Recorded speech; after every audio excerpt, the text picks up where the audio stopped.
Bienvenue, enfin une rentrée presque comme les autres sur le campus de Paris-Saclay, une rentrée en présentiel, voilà qui redonne de la vie et de l'animation au territoire.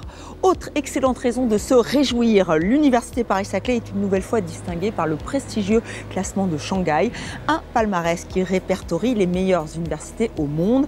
L'Université Paris-Saclay se hisse au 13e rang devant toutes les autres facultés françaises.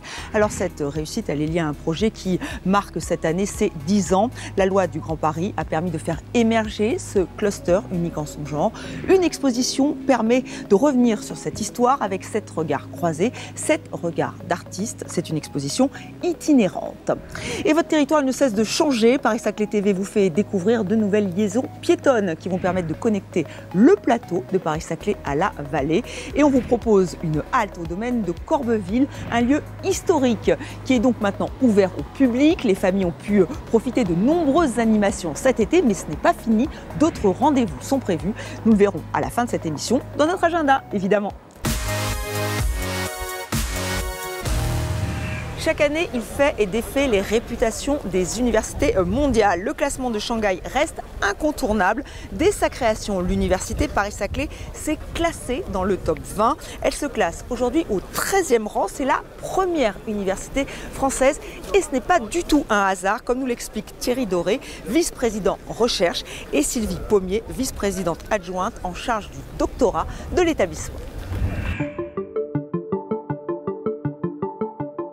L'Université Paris-Saclay est classée dans les 20 premières depuis 2020, donc depuis la première apparition de l'Université Paris-Saclay dans ce classement. Pourquoi est-ce qu'elle est apparue directement dans les 20 premières? Parce que c'était le moment où on a commencé à considérer la façon dont fonctionne réellement l'Université Paris-Saclay, c'est-à-dire l'université en elle-même, issue de l'Université Paris-Sud, les établissements composantes qui constituent l'Université Paris-Saclay et les organismes de recherche et les universités qui sont associés à l'Université Paris-Saclay. Antérieurement, tout cela a été vu de l'extérieur, et notamment au niveau international, de manière segmentée, fractionnée, dissociée. Maintenant, on regarde cet ensemble-là comme un tout, et ça n'a rien d'artificiel, puisque ça fait très longtemps que l'ensemble de ces institutions travaillent ensemble, y compris avec les organismes de recherche, qui pèsent la moitié, en gros, de la recherche faite à l'Université Paris-Saclay. Et du coup, on a fait un bond dans le classement de Shanghai entre la façon dont était classée individuellement, notamment l'Université Paris-Sud, et maintenant la façon dont est classée l'Université Paris-Saclay. Et évidemment, l'Université Paris-Saclay, qui représente dans une certaine mesure une partie de la recherche et de la formation française, est très heureuse d'être classée dans ces 20 premiers. Le classement de Shanghai, c'est quand même d'abord un classement recherche, et c'est vrai qu'il a probablement plus d'impact pour les diplômes recherche, pour les chercheurs en général, donc niveau master, doctorat. On a entre 40 et 45% de doctorants qui sont étrangers. La première aire géographique dont ils viennent, c'est l'Asie. C'est un endroit aussi où on a un impact plus fort, je dirais, ou un regard plus attentif à ces classements-là. Donc ça a un impact, je dirais, sur l'attractivité vis-à-vis de ces étudiants-là, qui viennent soit pour venir en master, soit en doctorat ensuite. Je dirais qu'au-delà d'avoir des retombées en termes de satisfaction, ça fait toujours plaisir d'avoir une belle reconnaissance, je pense que c'est surtout des retombées en termes de visibilité et d'attractivité. En fait, il y a vraiment un enjeu, c'est être dans les 20-25 noms que les gens arrivent à retenir. Et quand on arrive dans le top 25, le top 20, ça permet en fait d'être très visible à l'international.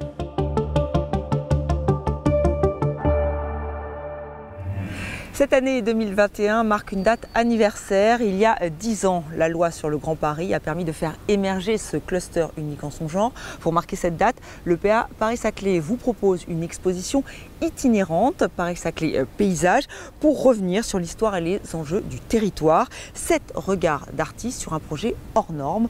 Première étape, le château du Val-Fleury, c'est à Gif-sur-Yvette. Nous avons rencontré Benoît Lebeau, directeur de l'aménagement, et Laura Baudard, adjointe chargée des affaires culturelles.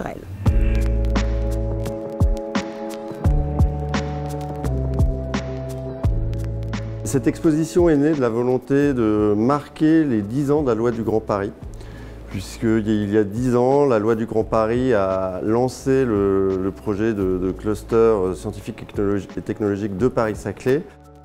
L'établissement public a souhaité marquer le coup en créant un événement et on s'est beaucoup interrogé sur la manière de faire. Et finalement, on a décidé qu'il pouvait être intéressant de faire un pas de côté, un peu par rapport à notre métier d'aménageur, et de réfléchir à comment on pouvait montrer ce territoire d'une manière différente, notamment avec des regards un peu décalés. Et de là est venue l'idée de faire cette exposition. Et puis on a voulu également que cette exposition soit itinérante.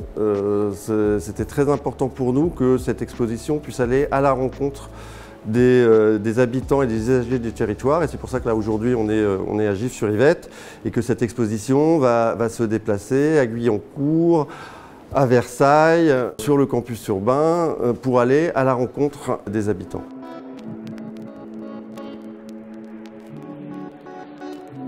Cette exposition Paris-Saclay est un projet audacieux dans lequel s'est lancé l'EPA. Nous sommes très fiers d'être la première ville à recevoir cette exposition. Elle permet de découvrir Paris-Saclay sous un autre angle et de réconcilier, si besoin, la science et l'art. Le paysage permet d'illustrer la dynamique du territoire. Ainsi, on peut identifier les différents types de populations, les paysages variés de notre territoire, ainsi que les styles architecturaux. Le château du Val-Fleury était une demeure du CEA. La ville a ensuite acquis cette propriété, donc c'est un peu une suite logique aujourd'hui de recevoir cette exposition et en plus d'être les premiers à la recevoir.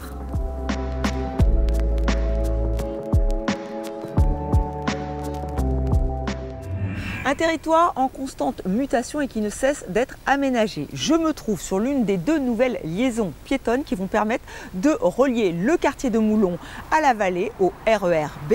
L'objectif, c'est une meilleure circulation. C'est aussi d'éviter les cheminements dits sauvages. Nous avons rencontré Sébastien Moisan, chargé de projet sur la ZAC de Moulons et chargé d'opérations sur les liaisons Plateau-Vallée. Et Christophe Delmar, lui, il est paysagiste.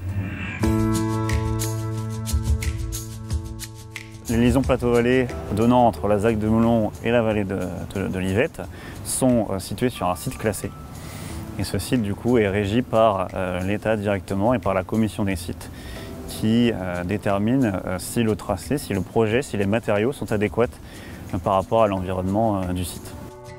Les travaux vont démarrer et ont démarré en ce début septembre.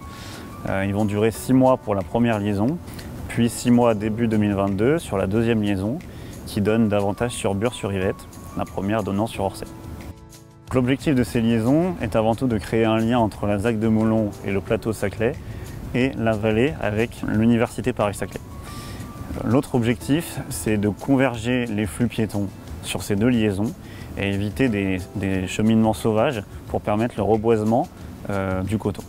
Ainsi, les chercheurs, les habitants et les enseignants de l'université Paris-Saclay, de la vallée et du plateau pourront commencer à utiliser ces liaisons à partir de l'été 2022.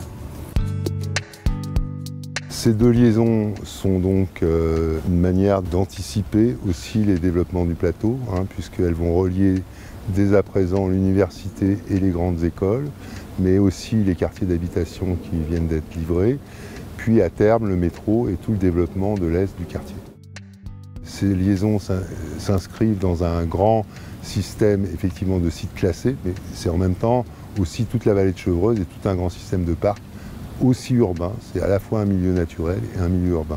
D'où la difficulté de réunir ces 2 éléments, à la fois de conforter des usages qui sont celles d'une métropole et en même temps les milieux naturels. Donc c'est tout l'enjeu effectivement de ce projet.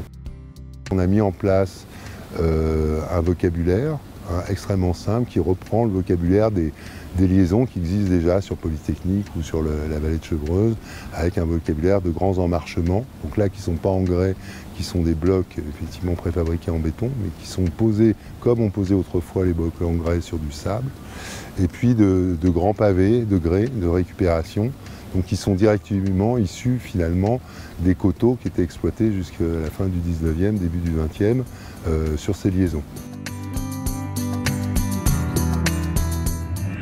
Enfin, ne ratez pas le chemin qui vous mène au domaine de Corbeville, un lieu historique ouvert au public depuis le mois de juillet. Cet été, les familles d'Orsay, mais pas seulement, avaient rendez-vous sous le soleil. Exactement. Tout de suite, les précisions de Véronique France-Tarif, adjointe au maire, chargée de la culture, de l'animation événementielle et du patrimoine.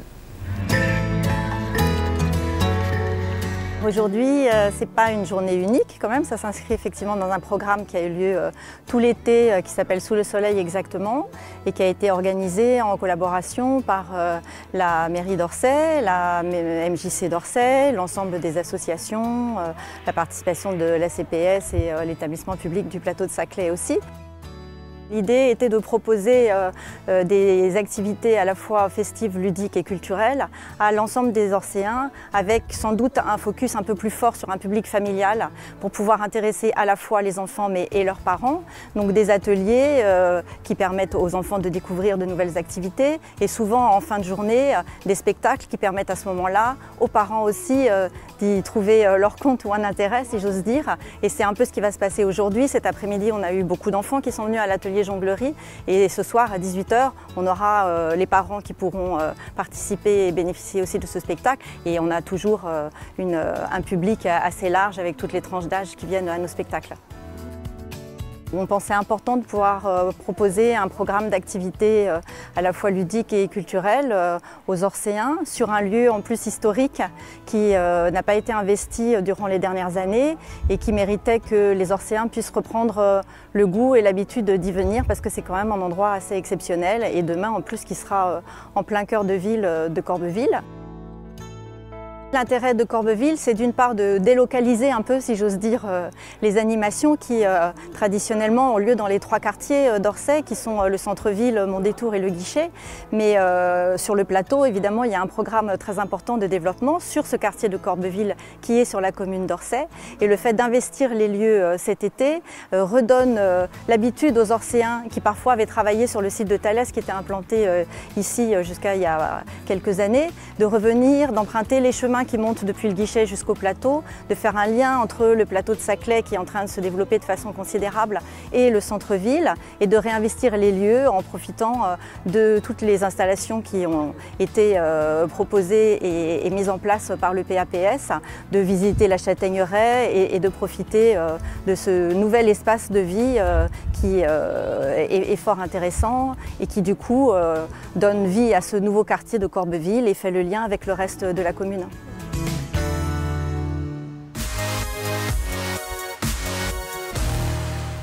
Le domaine de Corbeville, on va en reparler dans un instant, c'est notre agenda. On commence déjà avec la semaine de la mobilité, c'est à partir du 16 septembre, beaucoup d'événements prévus, plus de précisions sur le site epaps.fr.